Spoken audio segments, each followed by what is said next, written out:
All right, Mr. DeRoy, I think we're ready for another Deathpiles and Taxes. We got the double recording on, so this is going to be some good stuff. But are you ready? Oh, I am beyond ready. It's been a little while since you and I have sat down. So usually we sit down, we'll churn out a few of these, getting our loyal listeners back on the regular, I think what the kids are saying. They call it the reg. Oh, okay. Well, see, in my world, what reg means is IRS regulation. So the IRC 614-12 IRC reg. Somehow that was still better than what I thought you were going to say. I do what I can, my friend. That's what happens when you get an accountant as a sidekick, cohort, whatever you want to call me. I heard a story the other day. Made me think of you. No, I love stories. It was talking about AI coming in and, places that can be used in different things.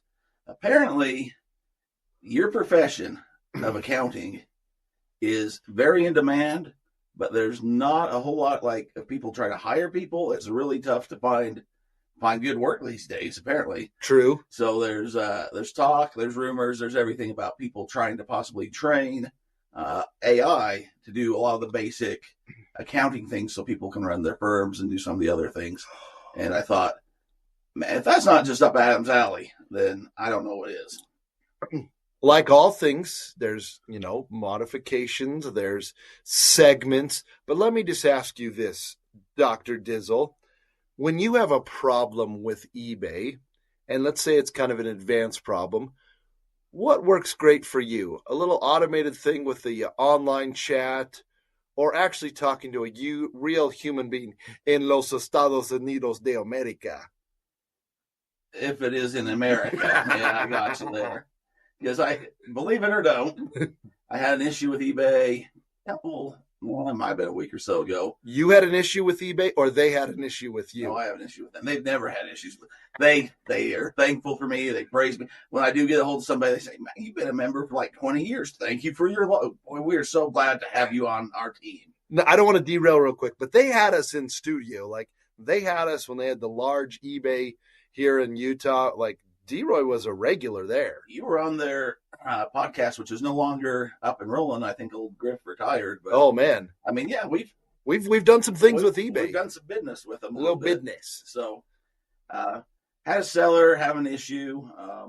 Doesn't really matter. It was a card that got authenticated and sent over to them, and they wanted to send it back. So, international. It was a whole lot of hoops going through them. Send it back. I don't care. Send it back or resell it. Sure. But somewhere along the way, they were wanting the refund. I'm like, I haven't got the card. It just sent to eBay. So, anyways, I had to call up eBay for some clarifications. And I understand cost-cutting measures. Oh, absolutely. I understand what, But when you talk to a guy in the Philippines, that I don't care if English, my second language doesn't exist. I get it. Like, you're smarter than me. You can speak multiple languages. However, there should be some sort of a test to kind of be proficient in that second language or something when he's trying to read about the Ultimate Warrior and the cards and trying to describe what has happened. And I'm saying, no, I sent it to eBay. You guys authenticated that it went through your program, authenticated that this was a legit card. For whatever reason, the guy wanted to send it back, which fine with, but I can't give him a refund until I receive the item back. Yeah. Or if it goes international, it usually goes back to eBay, and then they just reimburse it. That's why I like selling international through eBay. Is sure. They kind of take care of all that, and so if it is returned, I don't know what they do with it. They usually give you the money. Seller keeps the money. They resell. I don't know what they do with it. Anyway, a lot of hoops and things to what should have been a simple 5 to 10 minute conversations turn into like my whole lunch break. I'm like, all right, I gotta go, but like, let's resolve something here. And as a thank you, Mr. Everitt. Very, very happy for your business. Okay, that's great, but the issue at hand, got to resolve it. No, let me put you on, a brief hold, and then okay, put me on hold, do what you got to do. It'll be 2 or 3 minutes. Okay, they have to come back every 2 or 3 minutes and say, "Is it okay if I put you on another brief hold?" Until it's like 10 minutes or whatever, just do what you got to do because the coming back and forth isn't working. But issue was resolved. Good. And to answer your question, I would prefer to talk to a person. However, I understand for a lot of the more simpler, if you can train something to do a lot of the things that you can't get somebody into work to do, I understand that as well. So that's kind of the way the world's going. The model's shifting a little bit. I don't think we're quite there on I mean, you get AI, you can talk in circles about, hey, this is what I want. And then they say, hey, do you want this, or this? And you're like, well, this is what I want. Would you like this, or this? This is what I'd like. Well, would you like this, or this?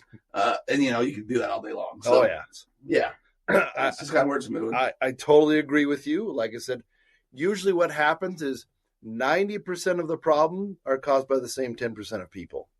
And I think that's kind of a lot of the world in general and many things. There's a running joke here that I always have. Anytime you have computer issues, I mean, like I said, where you live in the technological era, they got this thing called the interwebs. It's pretty cool. Check it out. There's always some things that are continually updating. And usually what happens if you don't have an update, it kind of lags or causes problems.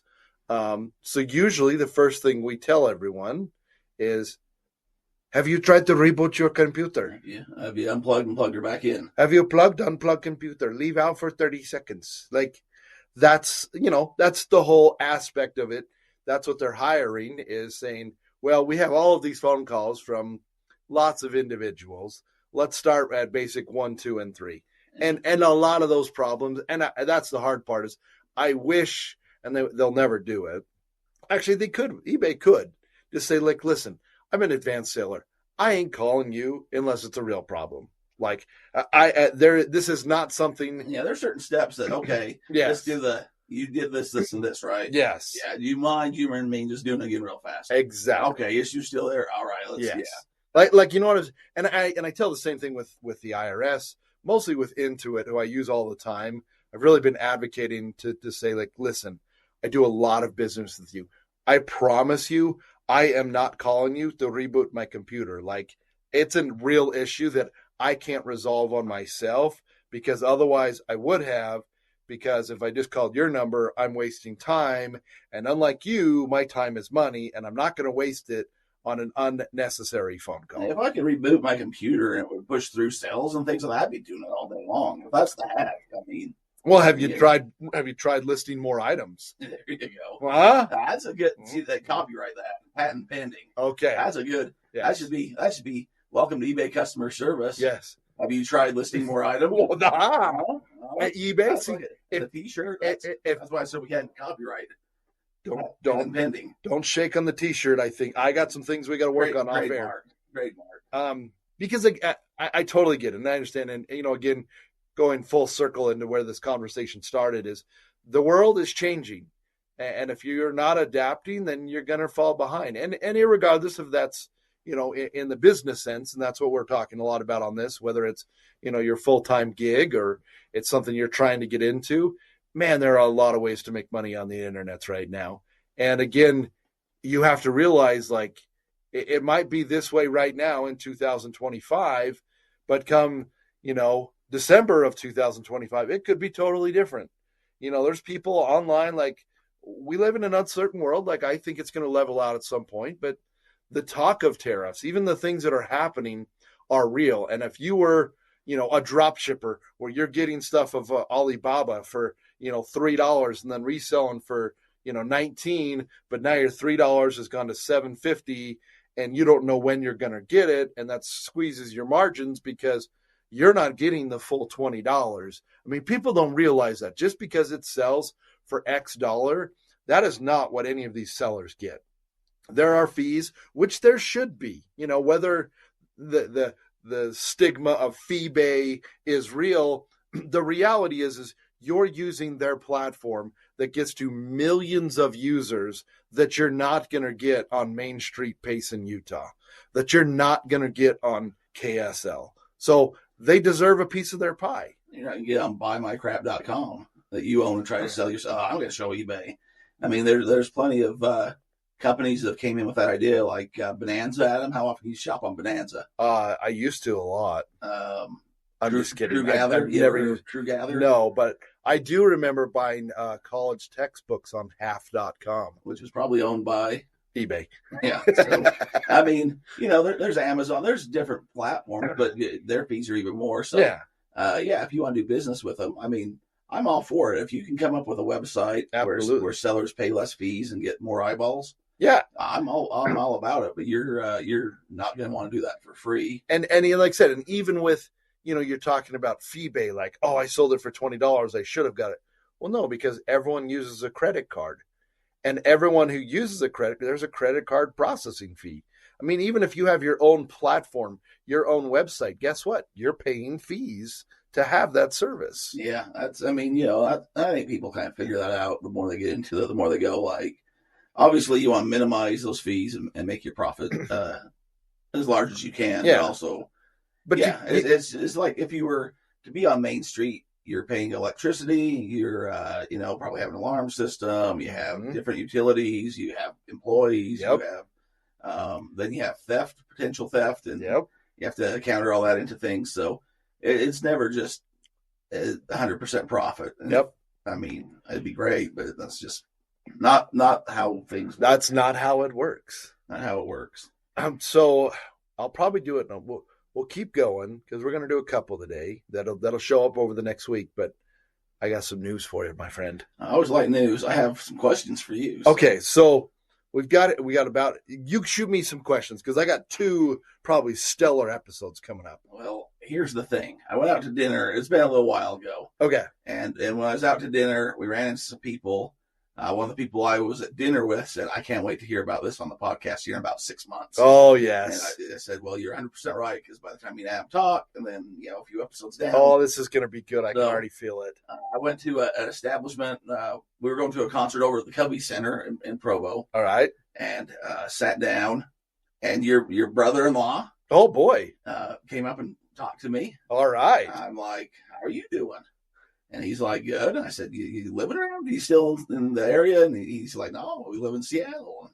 And, well, what are you doing here? And he was meeting his parents for dinner. Oh, there you go. It would be your in-laws. Yes. And backstory, my brother-in-law and Derek were roommates before I got married. Roommates and classmates. Yes. They grew up together. Graduated in the same class.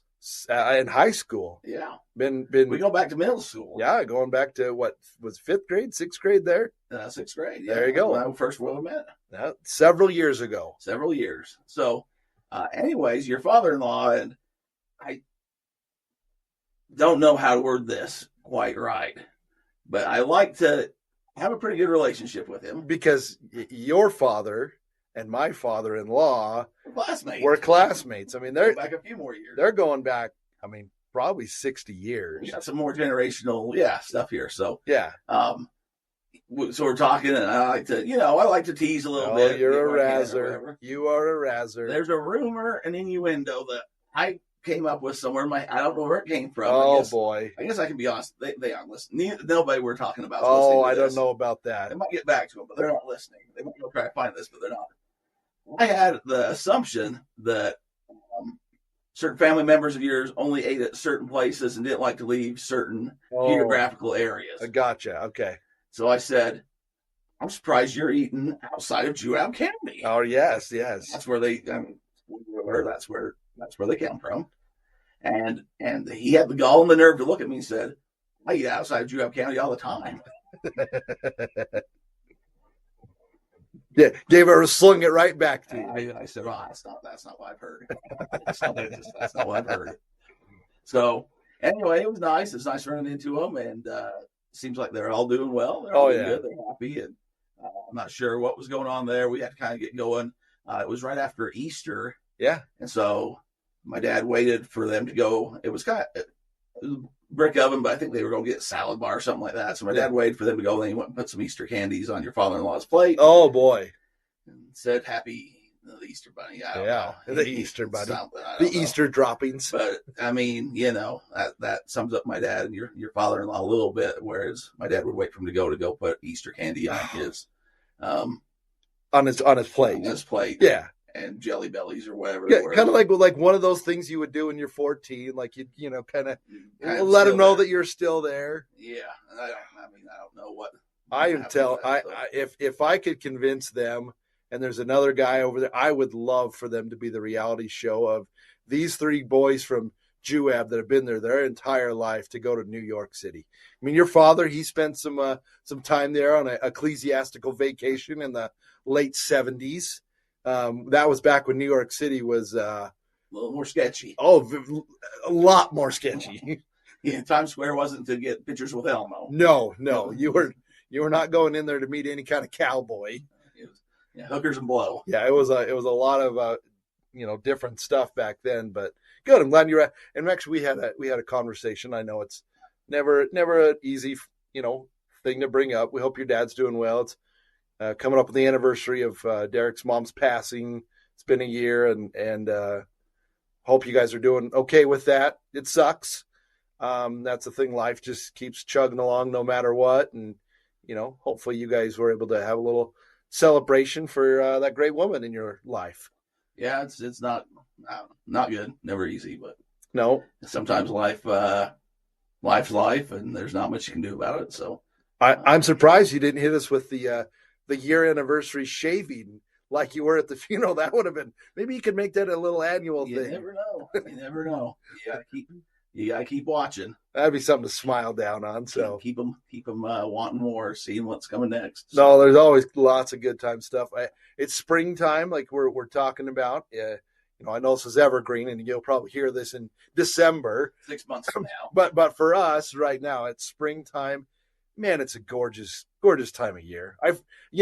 Sometimes you forget, we kind of have winter here, but it wasn't really that bad. But man, springtime here is like golden. So is fall. So we live in an amazing place, Derek. That's what I decided. Yeah, I'm not gonna argue it. Sometimes the dark and the cold, I'm not a big fan of, but spring's great. So the sun's. I've been out doing some yard work. Getting stuff going. You know me. That big tree of yours, I'm sure it's a behemoth now. I was mad. So we kind of go all over the place. It's not like I have an immaculate lawn. I have a nice lawn. You got a nice lawn. And my street does not care. No. On the street in the block, I'm probably the nicest lawn. You are. And that's probably minimal effort, but that's what it is. Yeah. So in the fall, I kind of pregame. There's certain steps and things you can do to try to eliminate dandelions and weeds and stuff coming up the next year. So last fall I did all my stuff. I'm like, okay, this is good. Nice green lawn's gonna come up. No dandelions. About a week, maybe a week and a half ago, my lawn was basically all yellow. Dandelions everywhere. And I look up and down the street, nobody else. And all floating over to your yard. So I'm like, all you guys don't take care of your crap. And it all comes on I try to take care of my stuff. So I had to go do my spraying and try to get everything under control and, get everything up and going. But, and to trim the old bushes around. Trim the bush a little bit. Make the tree a little bit bigger. You try. You try. You get some head. There's some tricks you can do. But ultimately, the tree's the same size. But that's how you present it. But get rid of. And that's another thing. I think dandelions are the STD of the lawn. Oh yes. They're just those kind of weeds. Apparently, I was just like a week or two. My stuff's looking pretty good now. Now the rest of everyone's yellow. So I think my prep work actually got my lawn going. And, fertilized things going a little sooner. So I think that actually kind of paid off. But so got all that going. We'll talk about I got into some new cells. Things have been going good. I was going to go down to WrestleMania. And was that a tease? Canceling that for some other thing. It's just everything kind of involves. So that's a little bit of a tease, but life is life. I guess worst case, if we ever get out of the Deathpiles and taxes, maybe we can do a taxes and lawn care tips or something. I don't know. Danny would be the expert at that. He would be. He likes that. Oh man, you teased me on something. Now I already forgot what it was. So, anyways, that being said, my friends, there are two things in life that are for certain. That would be Deathpiles and taxes.